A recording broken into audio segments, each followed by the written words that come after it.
Hi y'all, how y'all doing? Okay, we're going to do some housekeeping today. We're going to go over a few points.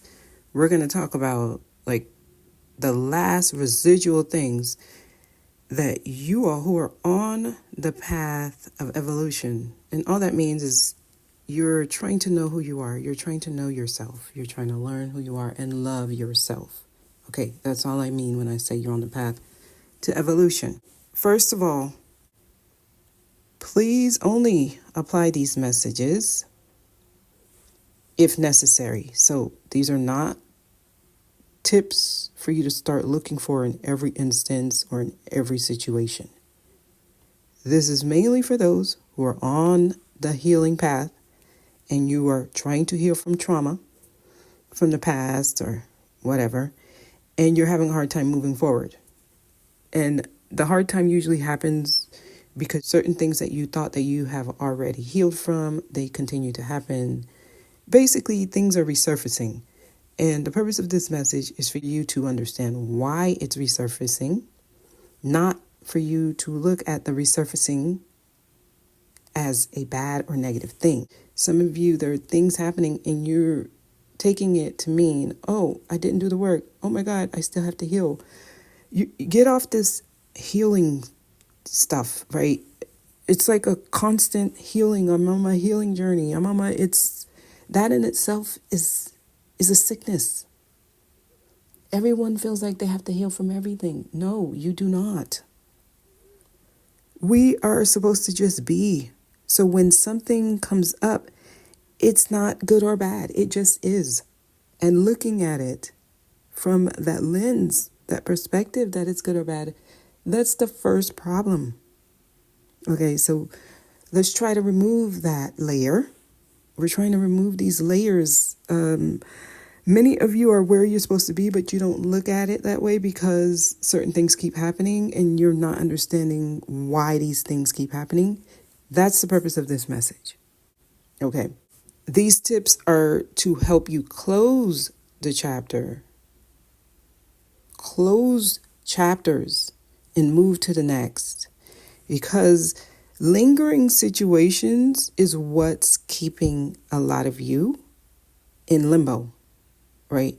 This is why you're still tethered into 3D energies and it keeps pulling you back.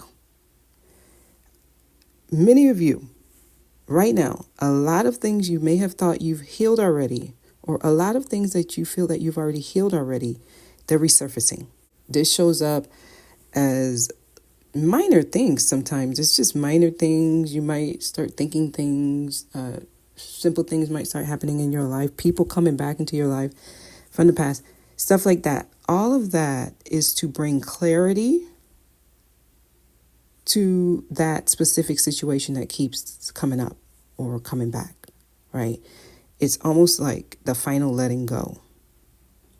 This clarity is supposed to allow you to close out unfinished business, and that's it. So sometimes people come back from the past for closure.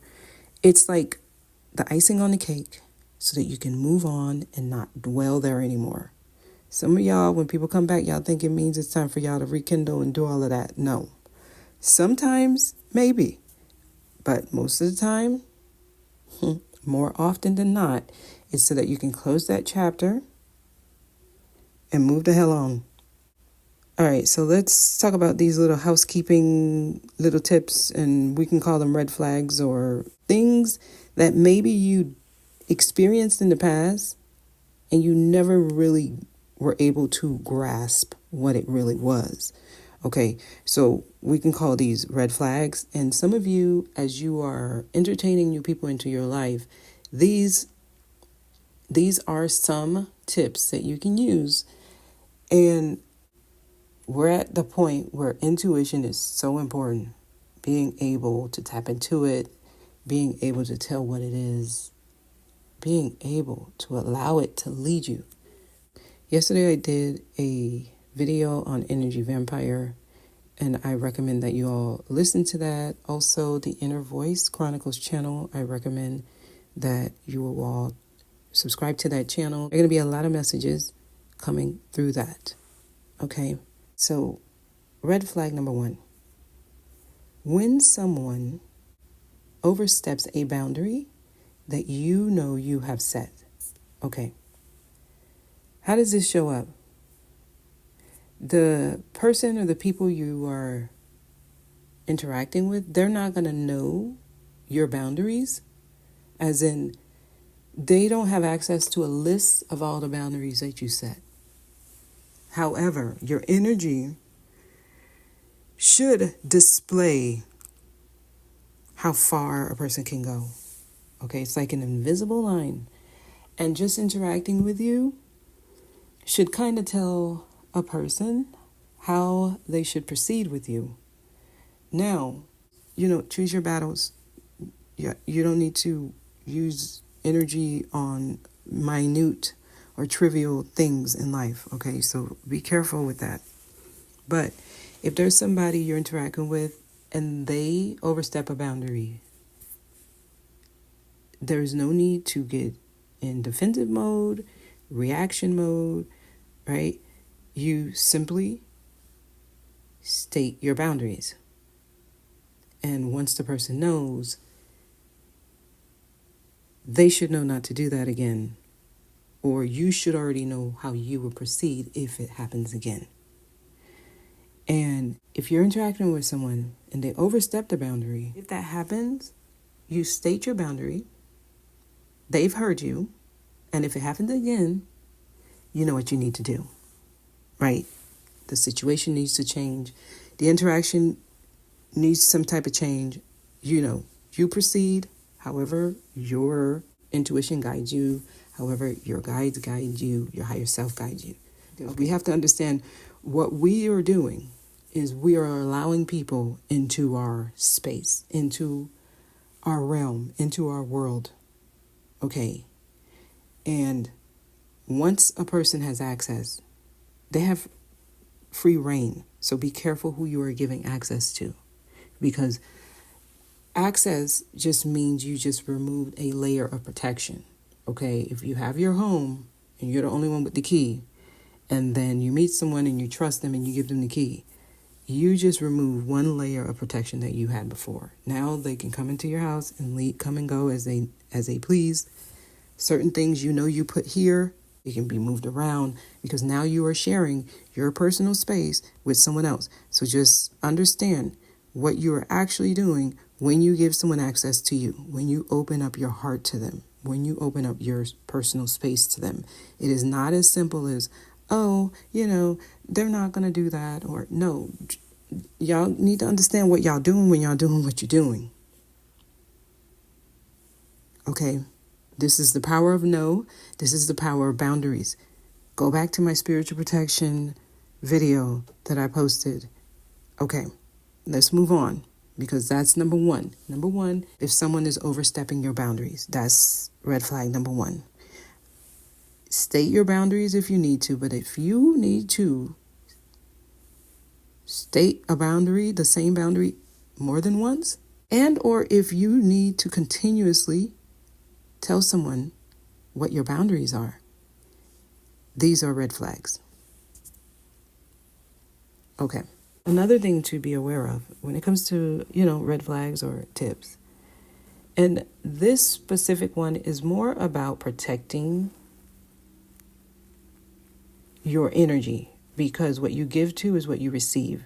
And that's the purpose of this specific one, because sometimes we can waste our energy on something and it can't give to you, but you end up using a lot of effort into it. And this happens a lot with people we love and care. So friends and family mainly. Okay. This is when you give somebody good news, or when you are trying to convince somebody of something that is good for them or that will help them. And usually it's coming from a place of wisdom and experience. And they are adamant that whatever you are saying is false, or they find ways to poke holes in what you're saying, even though what you're saying will help them or could be like a form of assistance to them. And it's coming from a genuine place to help them in their situation, but they reject it. You need to honor that person's rejection, right? Don't try to continuously persuade them to take your insight. Don't try to persuade them to see it your way. It's not for them. So this happens a lot when you're growing and you see how much something helped you and you want the people you love to benefit from it. Yes, we want to help the people we love, but sometimes it's not for them, and it would be wasted effort on your side, because what starts to happen is it's an expense that you're doing. You are spending your energy on something that doesn't want it and that will not take it. They won't take it, and not only that, they will persecute you for trying to give it to them. And it now is a bad thing that you're doing. Just know. Sometimes you'll see that people will say, oh, such and such was trying to get me to do this, and I don't even believe in that, and I think it's bad. And they are so adamant, which makes me feel even more against it. And that's what you're doing, because their intuition is telling them that it's not for them, because their intuition knows it won't help them with where they are in their life. It is not for them, and you have to honor that. And as soon as you continuously try to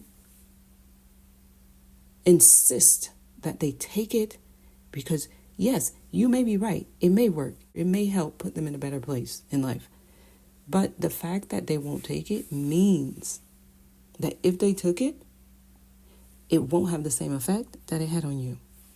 So this, I guess, would be more of a tip, not a red flag. Do not cast pearls to swine. We've all heard that.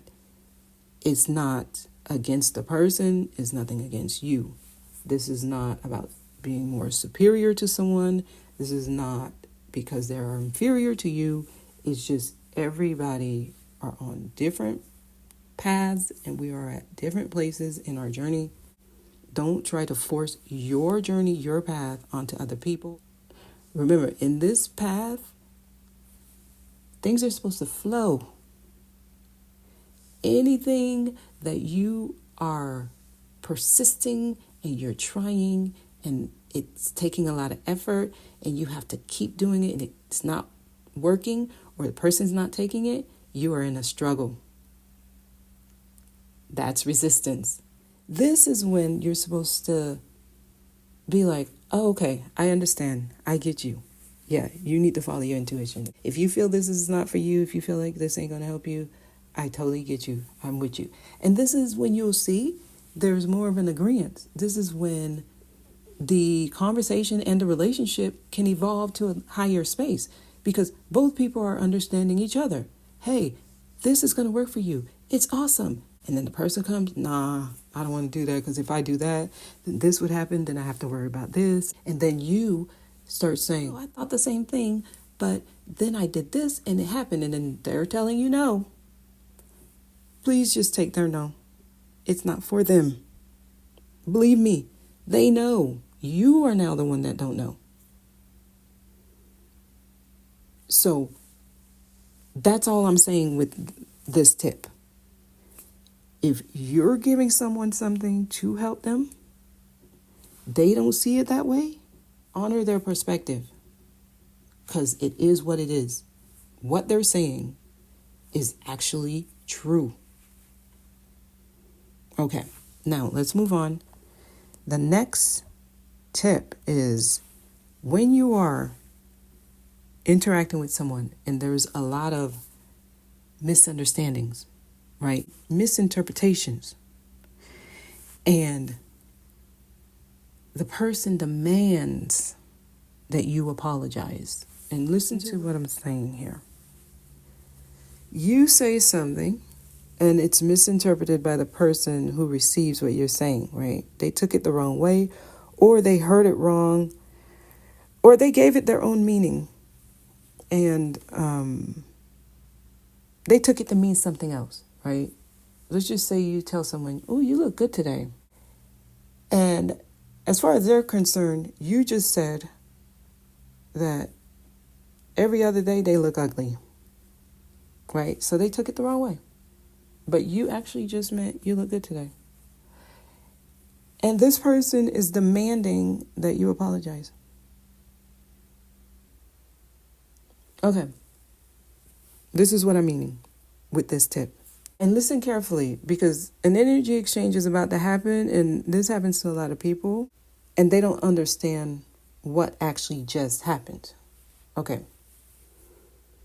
That person just had an emotion that you had nothing to do with. Okay, so you just triggered something in that person. And they're about to give you a reaction that they need to sit with by themselves and understand why they reacted that way. Their response has nothing to do with you.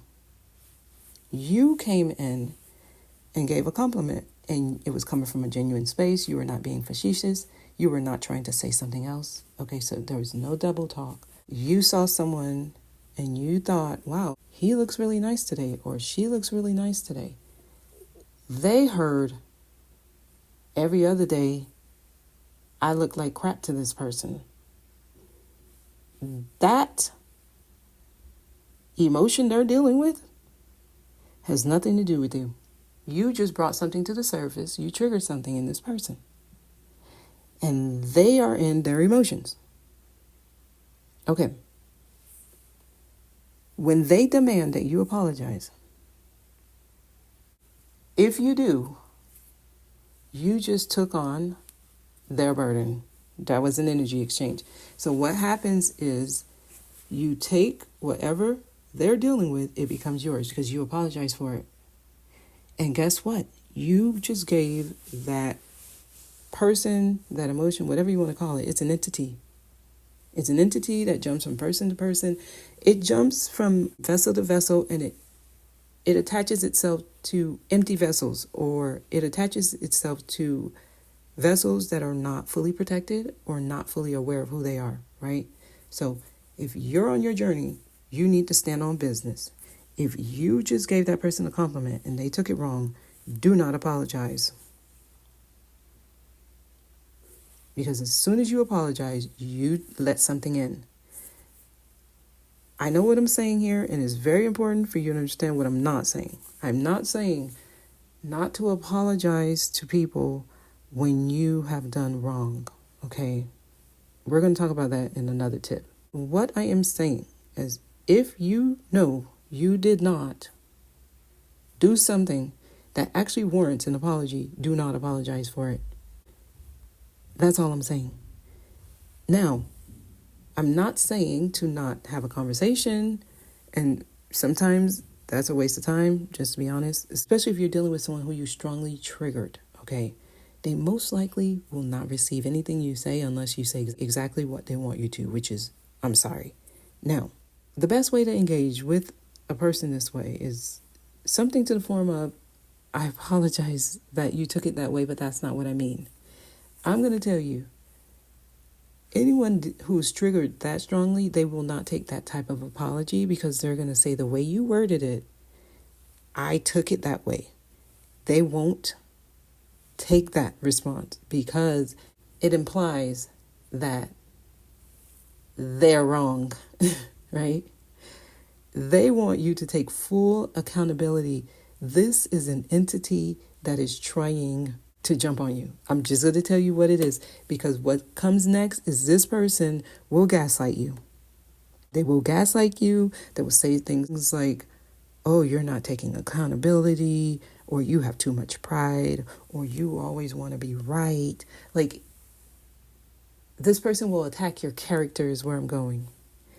This is the entity. It's not actually the person. It is the entity. This type of entity, it wants the stronger host.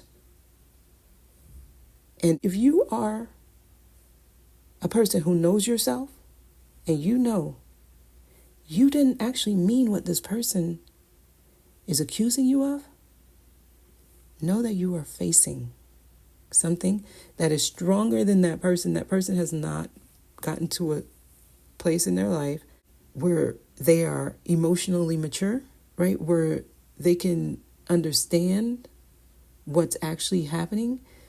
And they also haven't learned to manage or master themselves yet. So it's always best to kind of limit interaction with people like this. And we will most likely have people like this, like at work, or someone you might have to interact with every once in a while.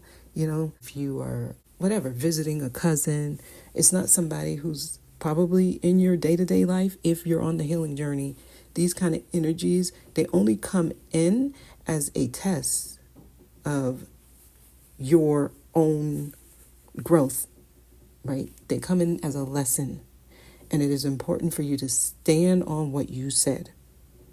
I did not insult you, and I apologize that you took it that way.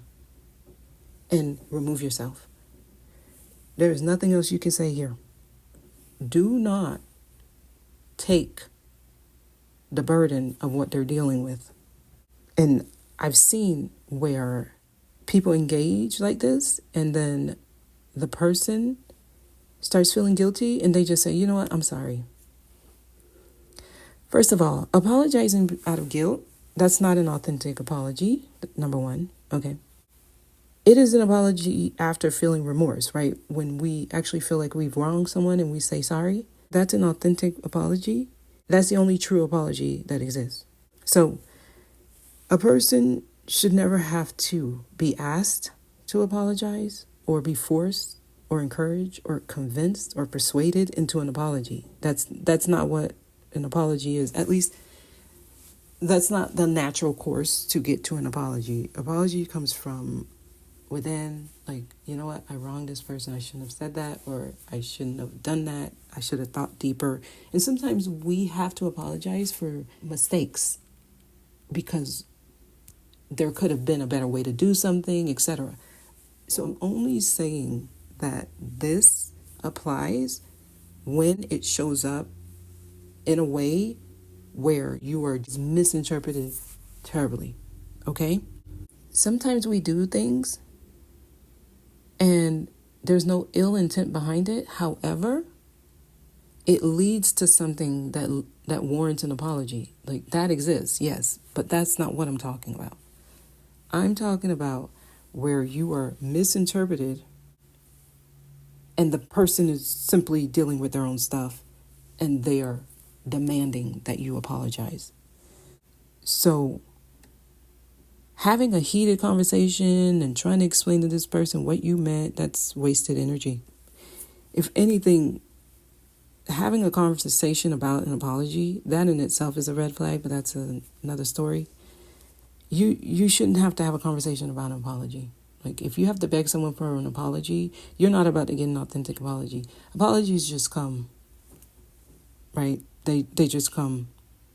Because having to be forced into apology, you're already at a dead end. This is like a harbinger that whatever interaction or relationship you have with this person is probably not going to go far.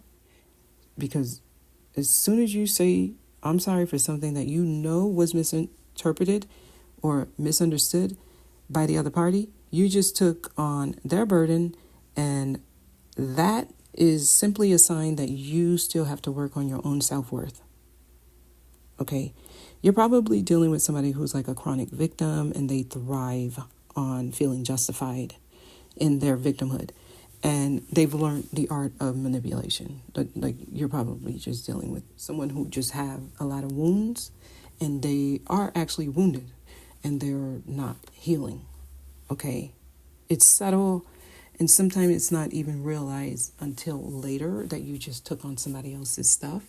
So be mindful of that. A few more, and this kind of can piggyback off of the one we just talked about, because it's when you apologize because you feel that you were wrong right? Let's just say you do have remorse. You do something, you were wrong. You were wrong. And you apologize. The red flag here is if the person refuses to take your apology, yet they still want to engage and interact with you, or they still know they have to engage and interact with you, but they refuse the apology. Now, people have the right to refuse apologies, okay? So if a person is no longer active in your life and you haven't talked to them in a while and you call them and you're like, hey, I'm sorry, they refuse the apology, they can go to hell. Okay, you did it. You meant it. You're done.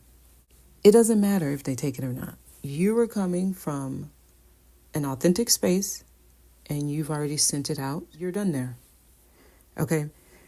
Now that's with people you're not engaging with anymore and, they're not in your life. But if someone knows they need to be in your life and the two of you are still interacting and you apologize in an authentic way for something that you know you were wrong for and they don't want to take the apology, that's a red flag. And the purpose of this video and why we're going through these lists of red flags is because this is for you to understand where you should still put yourself, right? What spaces you either need to limit interaction with certain people or how you move in that space. Not for you to go around and try to look around who are the red flags in my environment. Don't use it that way. It's not going to work.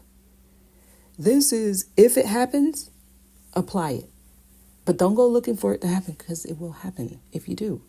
Like, that's the law of the land. And that's why we have to understand if you're on the actual healing journey, it's going to show up the way I'm expressing it or I'm trying to express it, okay?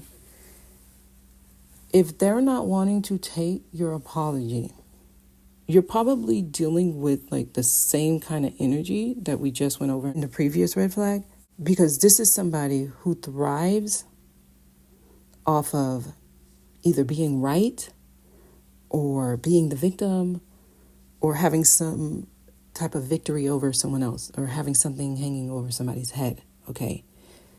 And they'll usually respond like something to the effect of, you're not getting off the hook that easy, or you think you're just going to say sorry and everything's okay.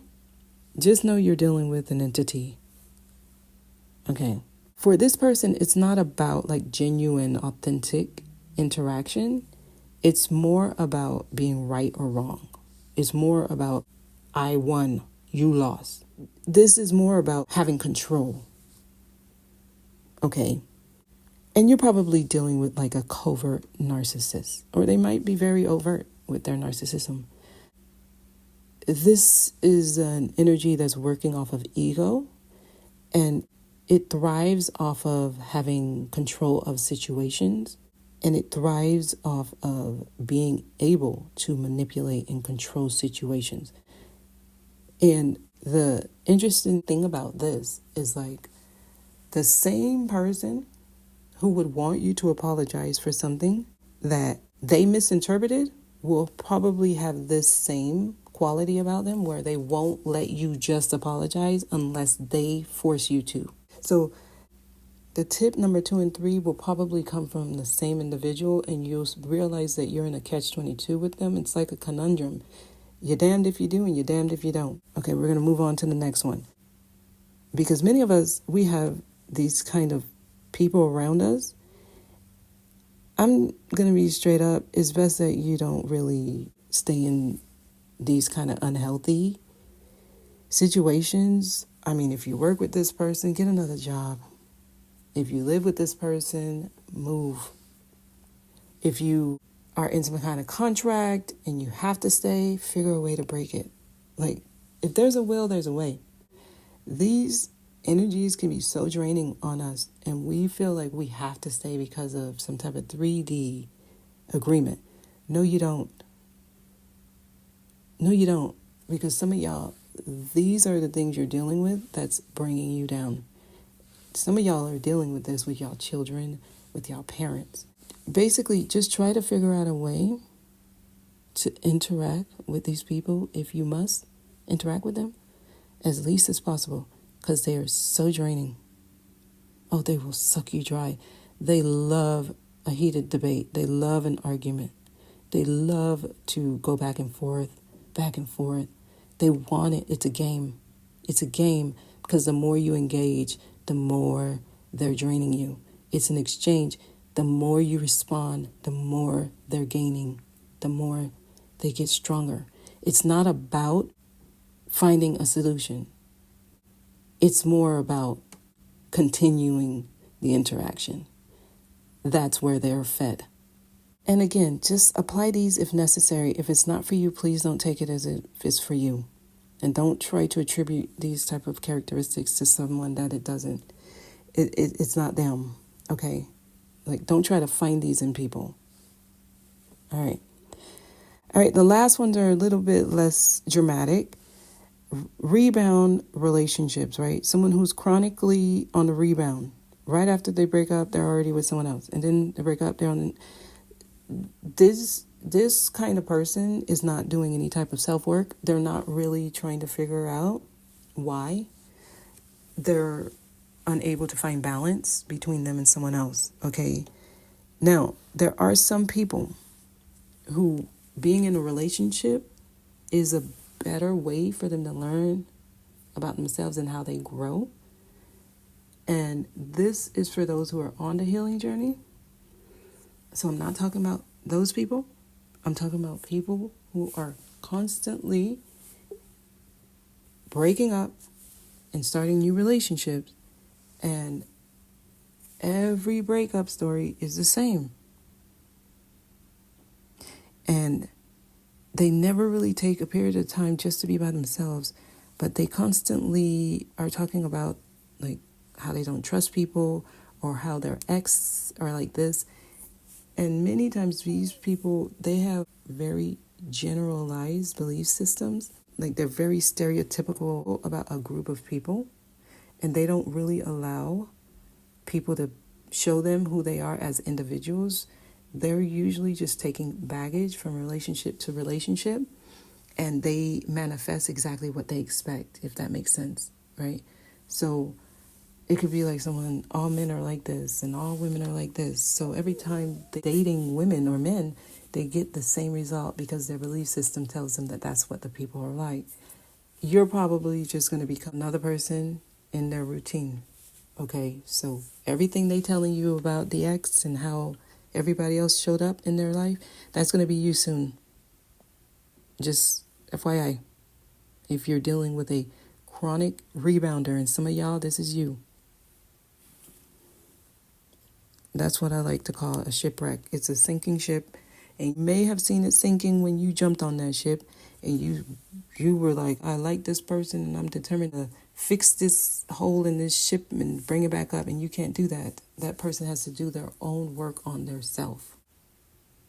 And also, dealing with someone like that, their energy is always going to have like this third party energy with it, if that makes sense. It's like the player, or like they're going to give you vibes like you can't trust them. Because if someone comes to you and they tell you, I don't trust people, they're telling you, don't trust me. It's a disclosure. They're disclosing to you who they are. Everything is a mirror. So a person can't really tell you about things from their past without telling you about themselves. It's like they're telling on themselves, but they don't even know it because it's not them. It's an entity. These energies, I'm telling you, it's very interesting. It's a very interesting phenomenon. Like when a person's not working on themselves, you realize the more you interact with them, the more they tell on themselves. For example, it's like the friend who, as soon as the other friend leaves, they start gossiping about them, right? As soon as someone leaves the room, they start gossiping about that person to you. It's interesting because they don't realize that since you are self-aware, you know that they do the same thing to you when you leave the room. These are adults too. It's just funny sometimes. It's so funny because when a person is not in control of their own emotions, or they haven't mastered their emotions, or they just simply haven't taken the time to learn themselves, they give so much away because of their lack of awareness. This stuff is bizarre, y'all. This is interesting stuff here. Yeah, so to close that one out, that energy, the one who's like on a constant rebound, their energy is always connected to other people. Even if they've physically broken up with people, they're going to still be attached to that person from an emotional place. So they'll still have an emotional link to another person because they have not finished learning their lessons, and they're still attached to old energies. So they'll have unhealthy attachments to people. They'll probably have unhealthy attachments to things. They'll probably have addictions or obsessive type of behavior because this is somebody who's uncomfortable with themselves. This is probably one of the deepest ways to know that a person is carrying what we call demons. They are unable to be by themselves. They don't like themselves. Like, this is a tall tale sign that a person has a lot of work to do. That's where I'm going here. Like the chronic jumping from person to person. And this is also people who show up as like non-committal. And they'll be like, I don't want to be in a serious relationship. And y'all have to be able to read a person. Like, you don't have to be a reader and all of that to really read a person. Their lifestyle will tell you what's up. Okay, I'm gonna leave it there because this is going long. I'm still working on something else, and as these messages come through, I'll record them because they're trying to get this residual energy, that last piece of gunk that's still holding on to y'all. They're trying to get it out, okay? I'm going to also recommend many of y'all, you want to do a detox or some type of washout, okay? Because there's parasites and leeches and different worms that a lot of you have in your body, and this could be because of your diet. And as within, so without. So as you're cleansing and getting rid of all the toxins within your body, it happens on the outside of your life as well. Okay, another thing you want to look at, your feet. Some of you need a pedicure. Get rid of dead skin. If your toenails are dark, that's a tall tell sign that you're probably dealing with generational healing that's needed. And you're probably still healing something in like the family bloodline, something that was passed down through your parents. And it's been there for a long time. So, take a look. Your body talks to you. Take a look at your nails. This is a journey. And if you're learning yourself, learn yourself fully. And the sole of your feet, when you're holding on to something for so long, if you've been carrying something for so long, it will settle all the way at the bottom of your feet. The sole of your feet is a reflection, or it tells you a lot about your soul. And those who bring a lot that they are wanting to heal, and or those who are just carrying a lot of childhood trauma, it'll settle at the sole of your feet. And this is how your soul shows you what soul work you need to do. Okay, it settles at the sole of your feet. That's an indication that somebody's carrying something for a long time. Okay, so go get a pedicure, do that detox and that washout. Some of you a colon cleanse, whatever you got to do, all the toxins in your body, let them out. It makes the healing journey lighter. It makes it easier. okay? Things that were attached to you, they have to leave as you start doing these things within your body, okay? And some of y'all need to change your diet. Certain foods will feed the low vibrating energies, right? Red meat, alcohol. These are the types of things that we can put in our body that feed these low vibrating energies or entities. So if you take a break from these things for a while, you end up weaning them off. And that's the purpose of a fast. The reason people take temporary breaks from things, or they stop eating certain things for a period of time, is to cleanse themselves. Okay, so I'm not telling you change your diet permanently or cut off meat permanently, but to temporarily do that will give you a huge boost. Okay? All right, we'll leave it there. I'll talk to y'all soon.